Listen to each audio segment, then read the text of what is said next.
Hi everyone. Today we're going to be reading chapter 27, Connor. This can be found on page 161 in your Unwind book. You can also follow along with the screencast. Chapter 27, Connor. The morning after the bathroom incident, they are roused awake by the fatigues before dawn. Everybody up! Now move it, move it, move it! They're loud. They're on edge. And the first thing Connor notices is that the safeties on their weapons are off. Still blurry from sleep, he rises and looks for Risa. He sees her, already being herded by two fatigues toward a huge double door that has always been padlocked. Now the padlock is off. Leave your things! Go! Move it! Move it! To his right, a cranky kid pushes a fatigue for tearing away his blanket. The fatigue hits him on the shoulder with the butt of his rifle. Not enough to seriously wound him, but enough to make it clear to the kid and everyone else that they mean business. The kid goes down on his knees, gripping his shoulder and cursing, and the fatigue goes about the business of hurting the others. Even in his pain, the kid looks ready for a fight. As Connor passes him, Connor grabs him by the arm and helps him up. "Take it easy," Connor says. "Don't make it worse." The kid pulls out of Connor's grip. "Get off me. I don't need your stinking help." The kid storms away. Connor shakes his head. Was he ever that belligerent? Up ahead, the huge double doors are slid open to reveal another room of the warehouse that the Unwinds have never seen. This one is filled with crates, old airline packing crates, designed both in shape and durability to transport goods by air freight. Connor immediately realizes what they're for, and why he and the others have been warehoused so close to an airport. Wherever they're going as air cargo. "Girls to the left, boys to the right, move it, move it." They're grumbling, but no direct defiance. Connor wonders how many kids get what's going on. "Four to a crate, boys with boys, girls with girls. Move it, move it." Now everyone begins to scramble around, trying to team up with their preferred travel companions. But the fatigues have neither patience nor time for it. They randomly create groups of four and push them toward the crates. That's when Connor notices how dangerously close he is to Roland. And it's no accident. Roland moved close to him on purpose. Connor can just imagine it. Pitch black and close quarters. If he's in a crate with Roland, then he'll be dead before takeoff. Connor tries to move away, but a fatigue grabs Roland, Connor, and two of Roland's known collaborators. "You four, that crate, over there." Connor tries not to let his panic show. He doesn't want Roland to see. He should have prepared his own weapon, like the one Roland certainly has concealed on him now. He should have prepared for the inevitability of a life or death confrontation. But he hadn't, and now his options are limited. No time for thinking this through, so he lets impulse take over and gives in to his fighting instincts. He turns to one of Roland's henchmen and punches him in the face. Hard enough to draw blood, maybe even break his nose. The force of the punch spins the kid around, but before he can come back for a counter-assault, a fatigue grabs Connor and smashes him back against the concrete wall. The fatigue doesn't know it, but this is exactly what Connor wanted. "You picked the wrong day to do that, kid," says the fatigue, holding him against the wall with his rifle. "What are you going to do, kill me? I thought you were going to try to save me." That gives the fatigue a moment's pause. "Hey," yells another fatigue, "forget him. We got to load him up." Then he grabs another kid to complete the foursome with Roland and his henchmen, sending them toward a crate. They don't even care about one kid's bleeding nose. The fatigue holding Connor against the wall sneers at him. "The sooner you're in a box, the sooner you're somebody else's problem." "Nice socks," says Connor. They put Connor in a 4x8 crate that already has three kids waiting to complete their quartet. The crate is scaled even before he can see who's inside with them. But as long as it's not Roland, it'll do. "We're all gonna die in here," says a nasal voice, followed by a wet sniff that doesn't sound like it clears much of anything. Connor knows this kid by his mucus. He's not sure of his name. Everyone just calls him the mouth breather, since his nose is perpetually stuffed. MB for short. He's the one always obsessively reading his comic book, but he can't quite do that in here. Don't talk like that, says Connor. If the fatigues wanted to kill us, they would have done it a long time ago. The mouth breather has foul breath that's filling up the whole crate. Maybe they got found out. Maybe the juvie cops are on their way, and the only way to save themselves is to destroy the evidence. Connor has little patience for whiners. It reminds him too much of his younger brother, the one his parents chose to keep. Shut up, Emby, or I swear I'm going to take off my sock, shove it up your stinking mouth, and you'll finally have to figure out a way to breathe through your nose. Let me know if you need an extra sock, says a voice just across from him. Hi, Connor. It's Hayden. Hey, Hayden.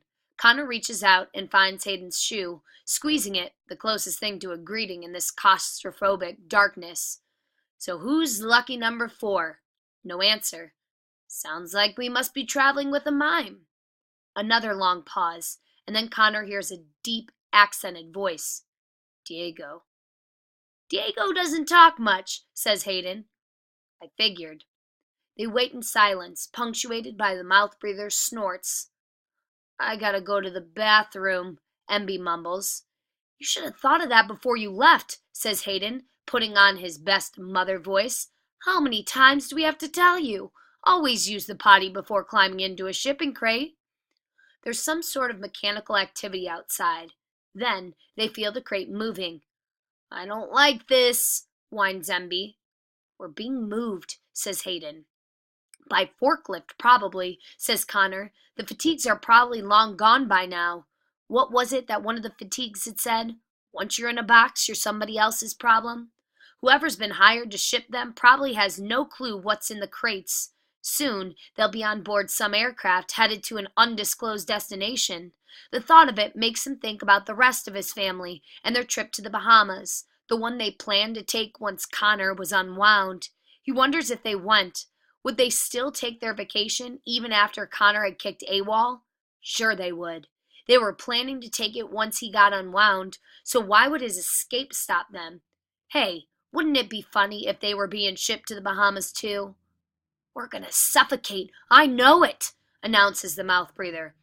Will you shut up, says Connor. I'm sure there's more than enough air in here for us. How do you know? I can barely breathe already. And I've got asthma, too. I could have an asthma attack in here and die. Good, says Connor, one less person breathing the air. That shuts Emby up, but Connor feels bad having said it. No one's gonna die, he says, just relax. And then Hayden says, at least dying's better than being unwound. Or is it? Let's take a poll. Would you rather die or be unwound? Don't ask things like that, snaps Connor. I don't want to think about that either. Somewhere outside of their little crated universe, Connor hears a metal hatch closing and can feel the vibration in his feet as they begin to taxi. Connor waits. Engines power up. He can feel the vibration in his feet. He pushed back against the wall as they accelerate. Hayden tumbles into him, and he shifts over, giving Hayden room to get comfortable again. What's happening? What's happening? Cries Emby. Nothing. We're just taking off. Wait, what? We're on a plane? Connor rolls his eyes, but the gesture is lost in the darkness. The box is like a coffin. The box is like a womb. Normal measures of time don't seem to apply, and the unpredictable turbulence of flight fills the dark space with an ever-present tension. Once they're airborne, the 4 kids don't speak for a very long time. Half an hour. Or an hour, maybe. It's hard to tell. Everyone's mind is trapped in the holding pattern of their own uneasy thoughts. The plane hits some rough air. Everything around them rattles. Connor wonders if there are kids in crates above them, below them, on every side. He can't hear their voices, if they are. From where he sits, it feels like the 4 of them are the only ones in the universe. Emby silently relieves himself. Connor knows because he can smell it. Everyone can. But no one says anything. It could just as easily have been one of them. And, depending on how long this trip is, it still could be. Finally, after what feels like forever, the quietest of them all speaks. Unwound, Diego says. I'd rather be unwound.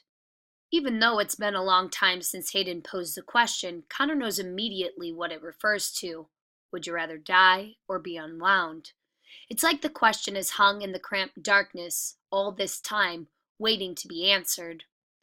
Not me, says Emby, because if you die, at least you go to heaven. Heaven? Thinks Connor. More likely they'd go to the other place, because if their own parents didn't care enough about them to keep them, who would want them in heaven? What makes you think unwinds don't go? Diego asks Emby. Because unwinds aren't really dead. They're still alive. Sort of. I mean, they have to use every single part of us somewhere, right? That's the law. Then Hayden asks the question. Not a question. The question. Asking it is the great taboo among those marked for unwinding. It's what everyone thinks about, but no one ever dares to ask out loud. So then, says Hayden, if every part of you is alive but in someone else, are you alive or are you dead? This, Connor knows, is Hayden bringing his hand back and forth across the flame again, close enough to feel it, but not close enough to burn. But it's not just his own hand now, it's everyone's, and it ticks Connor off. Talking wastes our oxygen, Connor says. Let's just agree that unwinding sucks and leave it at that. Shuts everyone up, but only for a minute. It's Emby who talks next. I don't think unwinding is bad, he says. I just don't want it to happen to me. Connor wants to ignore him, but can't. If there's one thing that Connor can't abide, it's an unwind who defends unwinding. So it's all right if it happens to us, but not if it happens to you? I didn't say that. Yes, you did. Ooh, says Hayden. This is getting good. They say it's painless, says Emby, as if that were any consolation. Yeah, says Connor. Well, why don't you go ask all the pieces of Humphrey Dumphy how painless it was? The name settles like a frost around them. The jolts and rattles of the turbulence grow sharper. So, you heard that story too? Says Diego. Just because there are stories like that doesn't mean unwinding is all bad, says Emby. It helps people. You sound like a tithe, says Diego. Connor finds himself personally insulted by that. No, he doesn't. I know a tithe. His ideas might have been a little bit out there, but it wasn't stupid. The thought of Lev brings with it a wave of despair. Connor doesn't fight it. He just lets it wash through him, then drain away. He doesn't know a tithe. He knew one. One who has certainly met his destiny by now. Are you calling me stupid? Says Emby. I think I just did. Hayden laughs. Hey, the mouth breather's right. Unwinding does help people. If it wasn't for unwinding, there'd be bald guys again. And wouldn't that be horrible? Diego snickers, but Connor is not the least bit amused. Emby, why don't you do us all a favor and use your mouth for breathing instead of talking until we land, or crash, or whatever? You might think I'm stupid, but I got a good reason for the way I feel, Emby says. When I was little, I was diagnosed with pulmonary fibrosis. Both my lungs were shutting down. I was gonna die. So they took out both my dying lungs and gave me a single lung from an unwind. The only reason I'm alive is because that kid got unwound. So, says Connor, your life is more important than his? He was already unwound. It's not like I did it to him. If I didn't get that lung, someone else would have. In his anger, Connor's voice begins to rise, even though Emby's only a couple feet away at most. If there wasn't unwinding, there'd be fewer surgeons and more doctors. If there wasn't unwinding, they'd go back to trying to cure diseases instead of just replacing stuff with somebody else's. And suddenly the mouth breather's voice rings out with a ferocity that catches Connor by surprise. Wait till you're the one who's dying and see how you feel about it. I'd rather die than get a piece of an unwind, Connor yells back. The mouth breather tries to shout something else, but instead goes into a coughing fit that lasts for a whole minute. It's so bad it frightens even Connor. It's like he might actually cough up his transplanted lung. You okay? Asks Diego. Yeah, says Emby, trying to get it under control. Like I said, the lungs got asthma. It was the best we could afford. By the time his coughing fit's over, it seems there's nothing more to say except this. If your parents went to all that trouble, asked Hayden, why were they having you unwound? Hayden and his questions. This one shuts MB down for a few moments.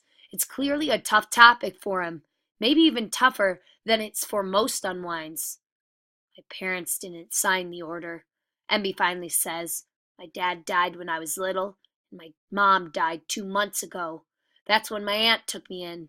The thing is, my mom left me some money, but my aunt's got 3 kids of her own to put through college, so... He doesn't have to finish. The others can connect the dots.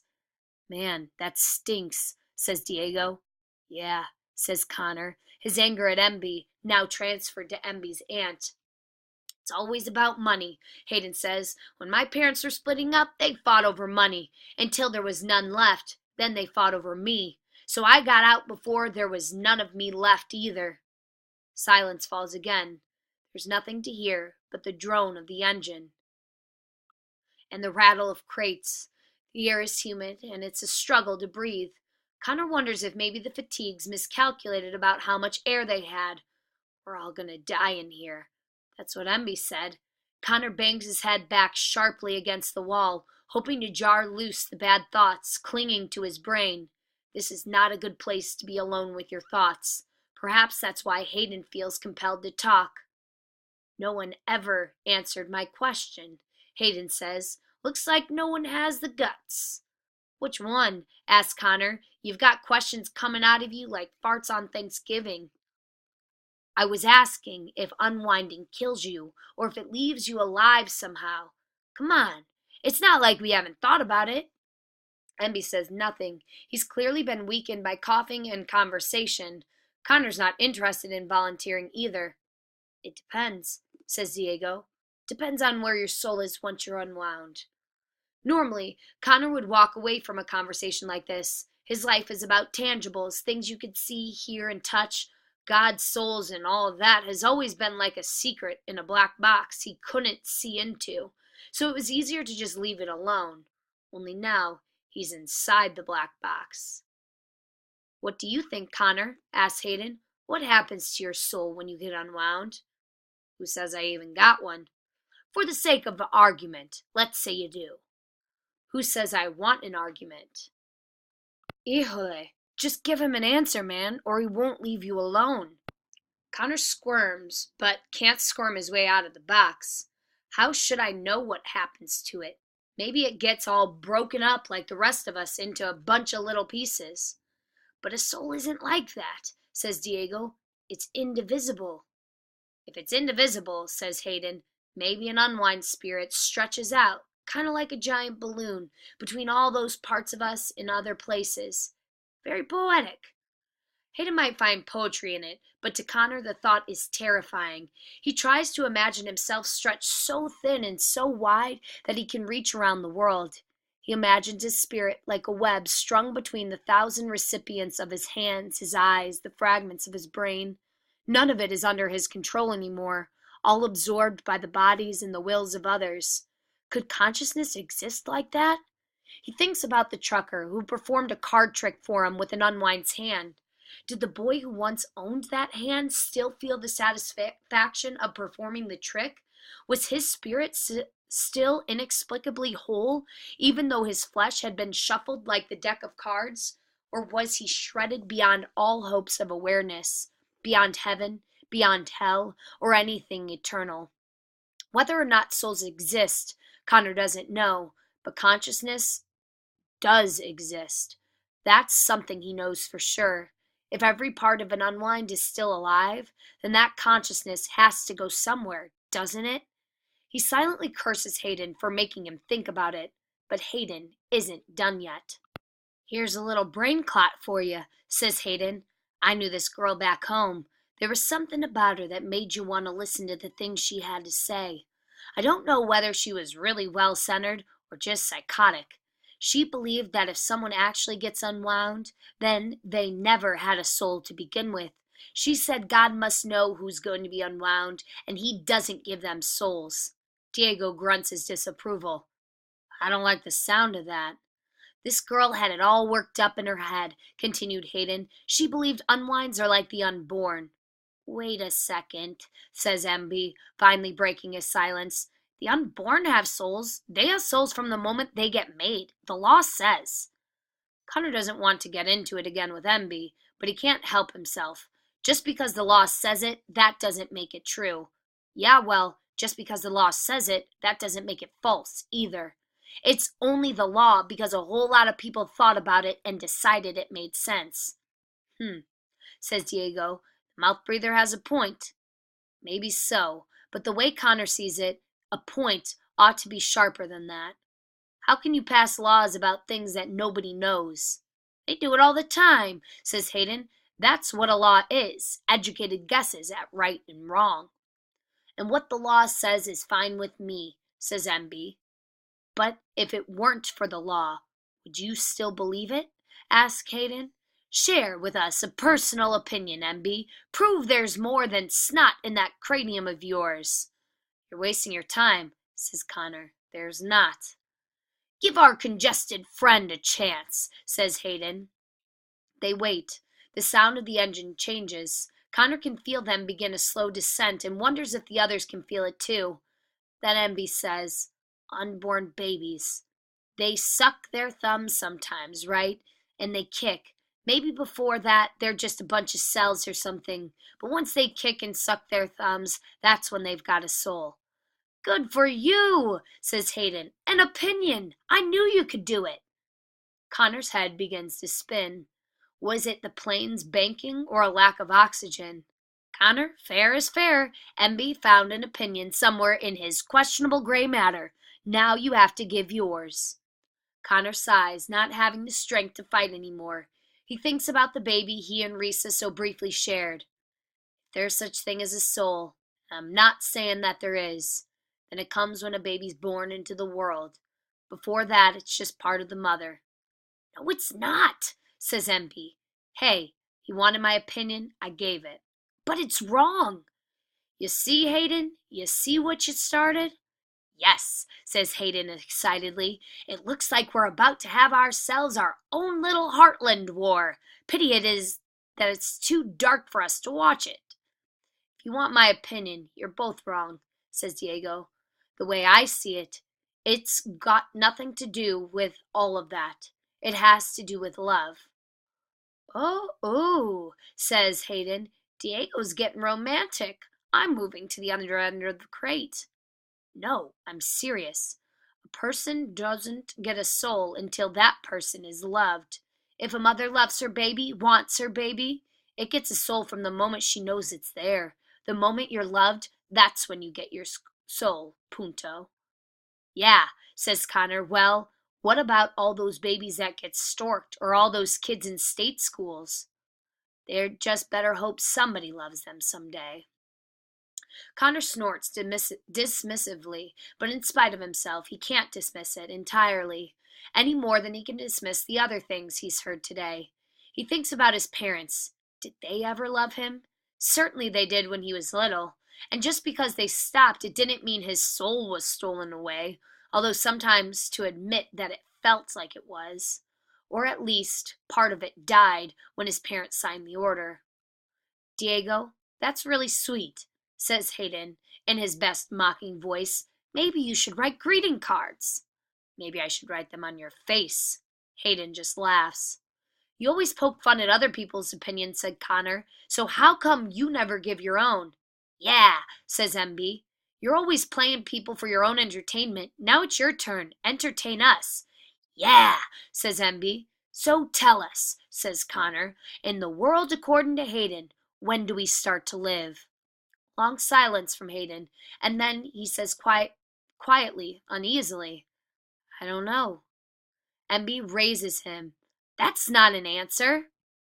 But Connor reaches out and grabs MB's arm to shut him up, because MB's wrong. Even though Connor can't see Hayden's face, he could hear the truth of it in his voice.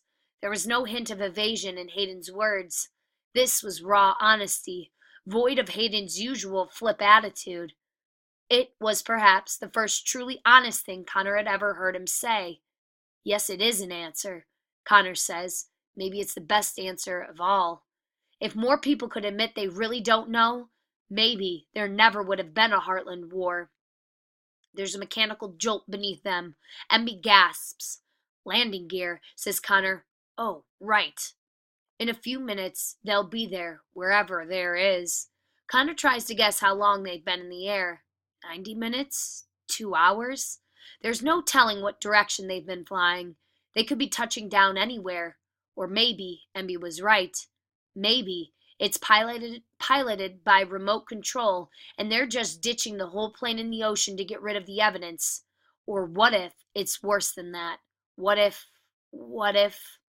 What if it's a harvest camp after all? Says MB. Connor doesn't tell him to shut up this time because he's thinking the same thing. It's Diego who answers him. If it is, then I want my fingers to go to a sculptor so he can use them to craft something that will last forever. They all think about that. Hayden is the next to speak. If I'm unwound, says Hayden, I want my eyes to go to a photographer, one who shoots supermodels. That's what I want these eyes to see. My lips will go to a rock star, says Connor. These legs are definitely going to the Olympics. My ears to an orchestra conductor. My stomach to a food critic. My biceps to a bodybuilder. I wouldn't wish my sinuses on anybody. And they're all laughing as the plane touches down.